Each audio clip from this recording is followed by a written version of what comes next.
Hi ಎಲ್ಲರಿಗೂ 80ನೇ ವರ್ಷದ happy independence day ಎಲ್ಲರಿಗೂ.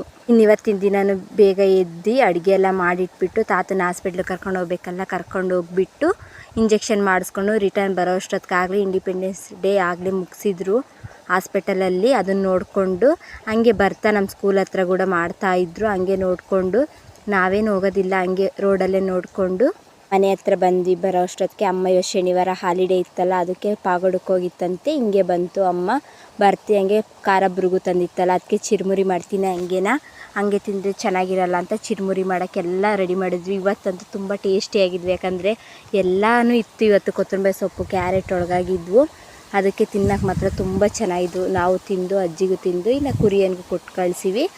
ನನ್ನ ಮಾಮ ಬೇಗ ರೆಡಿಯಾಗು ಕೊಲ್ಲಾಪುರದಂಗೆ ಹೋಗಿ ಬರೋಣಿ ಅಂದ. ಅದಕ್ಕೆ ಬೇಗ ಸ್ನಾನ ಮಾಡ್ಕೊಂಡು ಎಲ್ಲ ಒರೆಸಿ ಅಮ್ಮನೂ ಬಂತು. ಮೂವರು ಹೋದ್ವಿ ದೇವಸ್ಥಾನಕ್ಕೆ.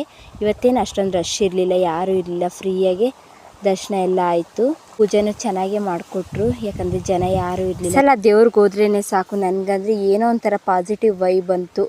ಏನೇ ಕಷ್ಟ ಇರಲಿ, ಏನೇ ಇದಿರಲಿ, ಆ ದೇವ್ರು ನೋಡ್ತಿಯಂಗೆ ಮನಸ್ಸಲ್ಲಿ ಏನೋ ಒಂಥರ ಖುಷಿಯಾಗುತ್ತೆ. ನನಗೆ ಮಾತ್ರ ಯಾರಿಗೆ ಹೆಂಗೋ ಗೊತ್ತಿಲ್ಲಾಗಲಿ ನನ್ನ ಪಾಲಿನ ದೇವತೆನೇ ಕೊಲ್ಲಾಪುರದಮ್ಮ ಅಂತ ಹೇಳೋಕ್ಕೆ ತುಂಬ ಆಸೆ ಆಗುತ್ತೆ.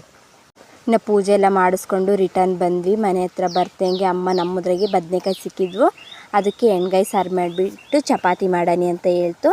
ನಾನು ಹೊಸ ಕೊಡ್ತಾಯಿದ್ದೆ, ಅಮ್ಮನೂ ಚಪಾತಿ ಮಾಡ್ತಾಯಿತ್ತು. ಇನ್ನು ನನ್ನ ತಮ್ಮ ಅಪ್ಪ ಎಲ್ಲ ಬಂದಿದ್ದರು. ನೈಟ್ ಅವ್ರು ಊಟ ಮಾಡಿದ್ರು. ಅದಾದಮೇಲೆ ನಮ್ಮ ಗುಂಡ ನೋಡಿ ನಮ್ಮ ಖುಷಿ ಜೊತೆಗೆ ಎಷ್ಟು ಚೆನ್ನಾಗಿ ಆಟ ಆಡ್ತಾವನೋ. ನನಗಂತೂ ನೋಡೋಕೆ ಖುಷಿ ಆಯ್ತು. ಇವತ್ತಿನ ದಿನ ಇಷ್ಟೇ. ಟಾಟಾ ಬಾಯ್ ಬಾಯ್ ಅಂತ ಹೇಳ್ತಾ ಈ ವಿಡಿಯೋ ಎಂಡ್ ಮಾಡ್ತಾಯಿದ್ದೀನಿ.